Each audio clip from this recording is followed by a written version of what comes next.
Hello everyone, welcome to MH teaching channel. आज के इस वीडियो में मैं 11th क्लास के बायोलॉजी का जो चैप्टर है स्ट्रक्चरल ऑर्गेनाइजेशन इन एनिमल्स और एनिमल टिश्यूज़, उस चैप्टर के ब्लड टॉपिक से कुछ एमसीक्यूज़ लेके आई हूँ। तो स्टार्ट करते हैं। First question is what is the pH of human blood? 6.2, 6.5, 7.4 या 9.5? तो जो ह्यूमन ब्लड है उसकी पीएच होती है 7.4। बहुत बार ये क्वेश्चन पूछा गया है एग्ज़ाम में। ब्लड से बहुत से क्वेश्चंस आते हैं कम्पिटिटिव एग्ज़ाम में, चाहे टीजीटी हो, चाहे टैट हो या नीट के एग्ज़ाम हो, यहाँ से क्वेश्चन पूछे ही गए हैं। इस वीडियो में मैंने डिटेल में आपके लिए एमसीक्यूज़ लाई हूँ, बट बहुत सारे अभी ब्लड से ही क्वेश्चन रह भी जाते हैं जो मैं नेक्स्ट वीडियो में लेके आऊँगी। सो ह्यूमन ब्लड की पीएच होती है 7.4। Second question, blood is a what type of connective tissue? Dense connective tissue, loose connective tissue, fluid connective tissue या सॉलिड कनेक्टिव टिश्यू? तो ब्लड जो है ये एक फ्लूइड कनेक्टिव टिश्यू है। Clear? Next is buffer of blood is sodium chloride, sodium bicarbonate, potassium chloride या magnesium sulphate? तो option B is right. Sodium bicarbonate जो है that is known as buffer of blood. Question number 4, blood plasma contains a conjugated polysaccharide dash which prevents coagulation of blood inside blood vessels? तो क्या होता है वो blood plasma में? क्या है? एक तो कॉन्जुगेटेड पॉलीसेक्राइड है जो कि ब्लड कोगुलेशन को ब्लड वेसल्स के अंदर, हमारी बॉडी के अंदर कोगुलेट होने से बचाता है। हिपैरिन, प्रोपर्डीन, हिमैटिन या नन ऑफ दीज? तो that is your heparin. Heparin एक तो हमारे बॉडी के अंदर ब्लड वेसल्स के अंदर ब्लड को कोगुलेट नहीं होने देता है, उसकी क्लॉटिंग नहीं होने देता। और दूसरा जो इम्पॉर्टेंट वर्ड्स हैं वो है ये कि हिपैरिन क्या है? एक कॉन्जुगेटेड पॉलीसेक्राइड है। Question number 5, Which of the following is absent in blood serum? Blood serum में क्या एब्सेंट होता है? Plasma, blood corpuscles, clotting elements या ऑल द अबव? तो जो ब्लड सीरम है उसमें क्लॉटिंग एलिमेंट्स नहीं होते हैं। Question number 6, What are the most abundant cells in human body? Platelets, erythrocyte, leukocytes या थ्रोम्बोसाइट्स? तो answer to this question is erythrocytes. सबसे अबंडेंट सेल जो हैं हमारे बॉडी में वो होते हैं एरिथ्रोसाइट।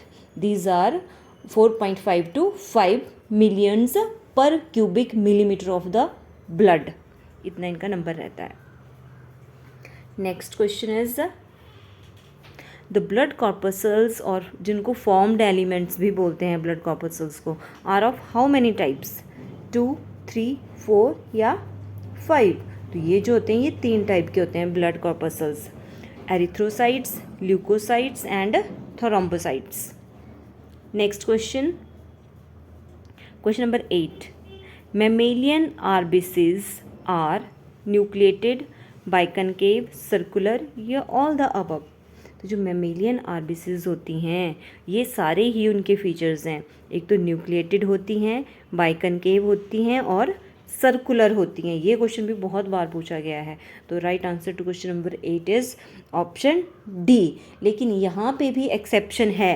ये तो जनरल सा बोल दिया कि मैमल्स के आरबीसीज न्यूक्लिएटेड, बाइकनकेव और सर्कुलर होंगी, लेकिन एक्सेप्शंस क्या हैं? कैमल एंड लामा जो है, दीज आर द एक्सेप्शन। इनकी जो आरबीसीज होती हैं वो ओवल आरबीसीज होती हैं। तो नेक्स्ट क्वेश्चन हमारा इसी से है, oval RBCs are present in camel, llama, both A and B या नन ऑफ दीज? तो answer to this question is both A and B, जो प्रीवियस 8th क्वेश्चन की एक्सेप्शन है। Next question is which of the following have oval and biconvex RBCs? Oval और biconvex, frog and fishes, reptiles, birds या all? तो answer to this question is all. Frogs, fishes, reptiles और birds में, इन सब में Oval RBCs होती हैं और बाई कन्वेक्स। और मैमल्स में कैसी थी? इस क्वेश्चन में अभी बताया, mammalian RBCs by concave and circular होती हैं।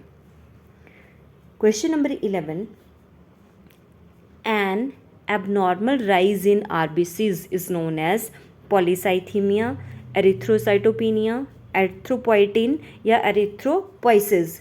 तो इसको बोलते हैं, option A is right, polycythemia. क्या होता है polycythemia? Can abnormal rise in RBCs. Question number 12 is what is erythrocytopenia. Erythrocytopenia क्या है? Rise in RBCs, decrease in RBCs, both A and B, या नन ऑफ दीज। तो erythrocytopenia होता है RBCs का डिक्रीज होना।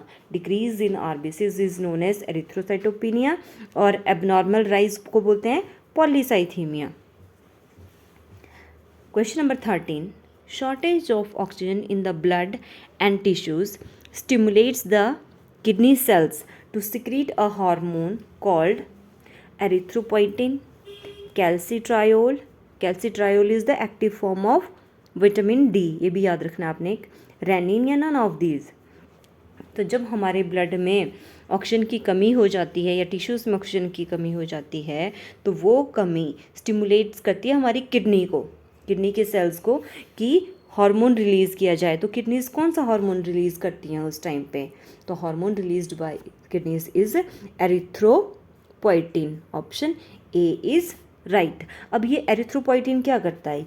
ये स्टिमुलेट करेगा फिर हमारे बोन मैरो को टू फॉर्म और to produce RBCs.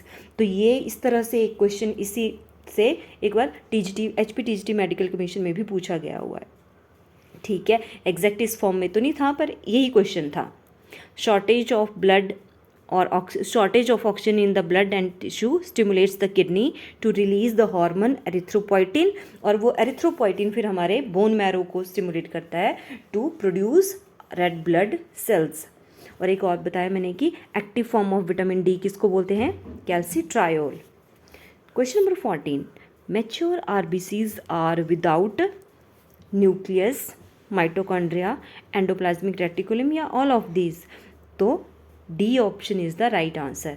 Mature RBCs में ना तो न्यूक्लियस होता है, न्यूक्लियस नहीं होगा तो डीएनए भी नहीं होगा, माइटोकॉन्ड्रिया भी नहीं होता है, और एंडोप्लाज्मिक रेटिकुलम भी नहीं होता है। Question number 15, what is erythropoiesis? Formation of RBCs, destruction of RBCs, formation of डब्ल्यूबीसीज, या destruction of डब्ल्यूबीसीज।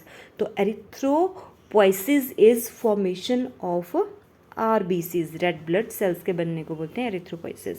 Question number 16, lymph differ from blood in having no plasma, more RBCs and less डब्ल्यूबीसीज, more डब्ल्यूबीसीज and less RBCs, and plasma without protein.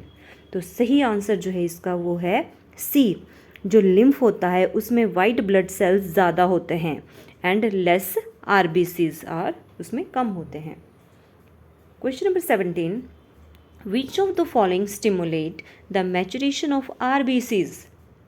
Vitamin C and proteins, vitamin B12 and folic acid, vitamin 6 and folic acid, या vitamin A? The right answer is option B. Vitamin B12 and folic acid stimulates the maturation of RBCs. Question number 18, the lifespan of RBCs is about। ये तो TET के exam में बहुत ही बार, commission में भी एक आधी बार पूछा गया है, पर लेकिन टैट के एग्ज़ाम में तो आता ही है। तो कितना लाइफ स्पैन होता है आरबीसीज का? दैट इज़ योर 120 डेज, दिए 120 डेज।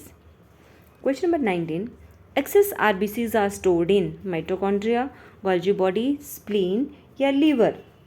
तो स्प्लीन स्टोर करता है एक्सेस आरबीसीज को। Question number 20, Which of the following have largest RBCs among vertebrates? Vertebrates में सबसे बड़ी RBCs किसकी होती हैं?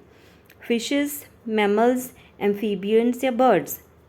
Vertebrates में amphibians have largest RBCs. Question number 21, which of the following have smallest RBCs? Fishes, musk deer, camel, या dog? तो musk deer में सबसे स्मॉलेस्ट आरबीसीज होती हैं। अब यहाँ पे मैंने एक क्वेश्चन बताया था ये कि वर्टिब्रेट्स में सबसे बड़ी आरबीसीज क्या हैं। एक और भी है कि वर्टिब्रेट्स नहीं, सारे एनिमल्स में सबसे बड़ी आरबीसीज किस में होती हैं, विच हैव लार्जेस्ट आरबीसीज। कोई स्पेसिफाई करके नहीं दिया है, तो उसका आंसर है आपका सैलेमेंडर जो है। सैलेमेंडर कौन सा? एम्फियूमा, AMPHIUM में एम्फियूमा हैव द लार्जेस्ट आरबीसीज। तो ये थे हमारे ब्लड से कुछ इंपॉर्टेंट क्वेश्चन। नेक्स्ट वीडियो भी मैं ब्लड से ही MCQs लेके आऊँगी और कोशिश करूँगी कि मैं सारा कवर कर सकूँ उनको। अगर आपको वीडियो अच्छा लगता है देन प्लीज़ मेरे चैनल को ज़्यादा से ज़्यादा शेयर करें and please subscribe it. Thanks for watching.